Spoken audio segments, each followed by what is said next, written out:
Time is going by so much faster.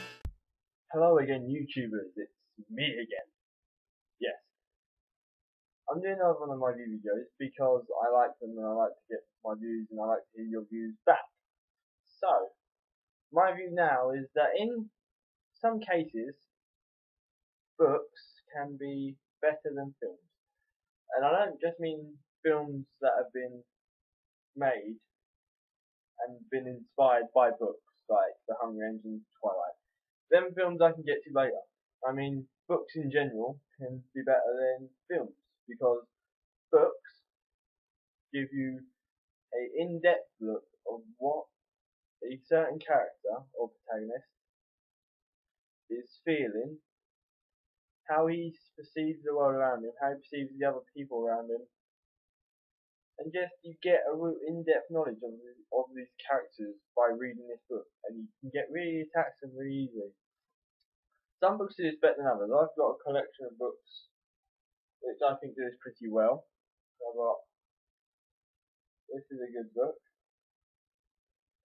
and the main protagonist is a girl who falls in love, as normal girls would in books like this. And there's a series of like 4 so far, 4 I've read, and then there's a prequel but it doesn't really concern the girl. But as she goes through, you can see the sort of struggle that she goes through doing what she's doing and being in love with this boy. You also see the struggle within this boy, and it's all really, you get really attached to the characters in these series of books. Another one that I enjoy purely because the characters in it are just hilarious. It's the Skullduggery Pleasant. Right.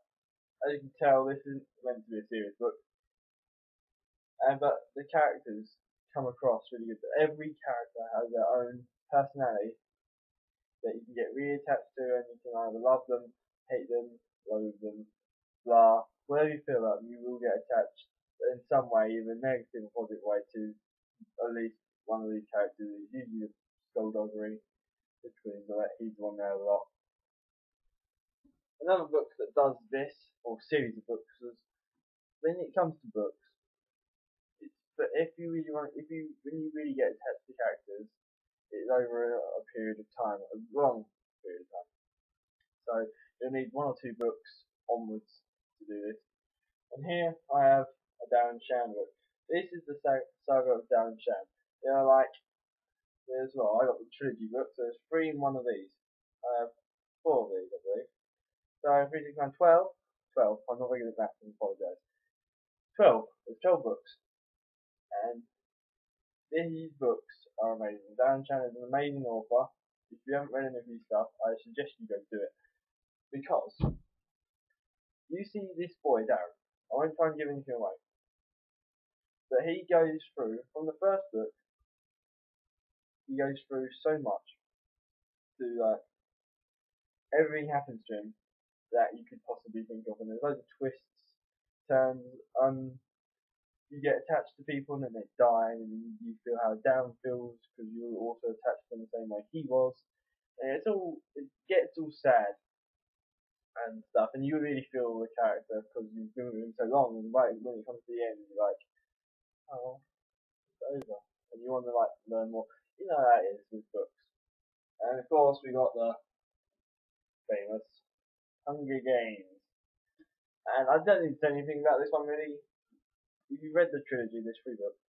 If you read the trilogy, there's Hunger Games, Catching Fire, and Mockingjay. If you read them, these books get you so attached to the characters so very quickly that it's quite incredible. If that's a good word. Because I've never been attached to a single character in a book in my reading history. They're the sort of books I read. They're like a little selection of them. They're the types of books I read. I don't read serious books like biographies and stuff because I find them boring. Apologies to anyone that thinks biography is interesting, but it's not for me. But from the get-go, the first chapter, you get hooked because you want to learn about this civilization, these 12 districts, this capital, this whole experience that this whole books are based around. You want to know more. You want to find out as much as you can about this civilization that this person lives in, and how the games affect everyone's lives, and how they affect her, how this love. It's not a triangle. It's a line with a girl in the middle and then two boys inside. The line because it's triangle would mean that two boys are in love with each other. It would work. Anyway, I digress. So you really want to find out more, and even with Hunger Games, I move on to Hunger Games a lot because my last video was about Hunger Games. So I just like Hunger Games. They got a website up. I'll put the link in the description, and you can become a member of the Panem, the that area that the Hunger Games are set in. You can become a member of it, and you get a district license and everything. It is amazing. You have to take a mugshot picture though, like.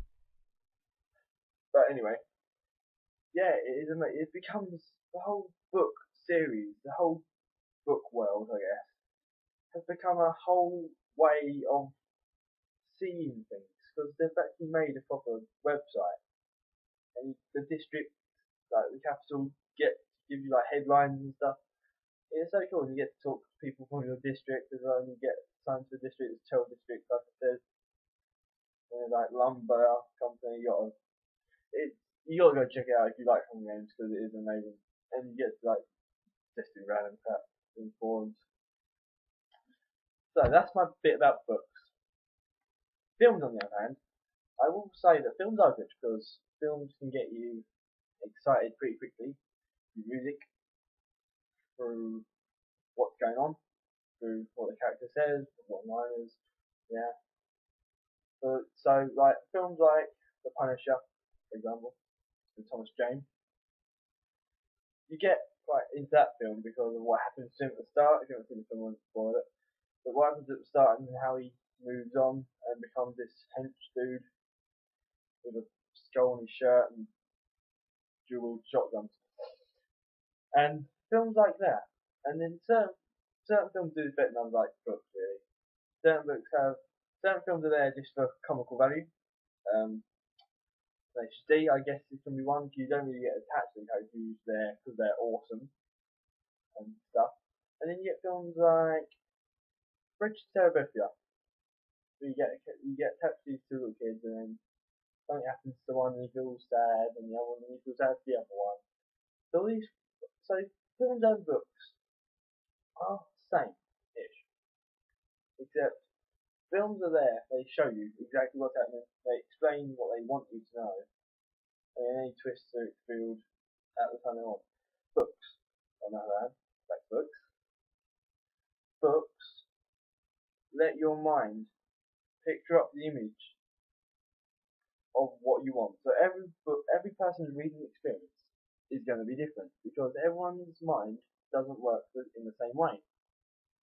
So I could be reading one of my books, and I could imagine a totally different place to when you read one of the books I have, and it completely be different. And everyone's experience is different, and then you speculate as you go through, like you read that thing, you read, he's like shift your eyes, he's gonna stab someone in the back, I bet. Yeah, you do think in this voice as well. But I digress again.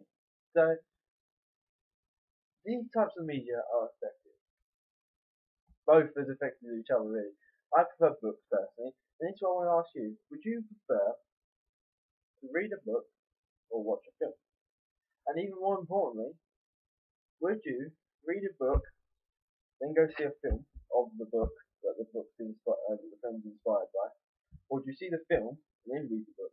Because in most cases, and this is my personal opinion, and it's also been sort of proven, the book's always better than the film. Because the books, like I said, there's no really budget, it's typing.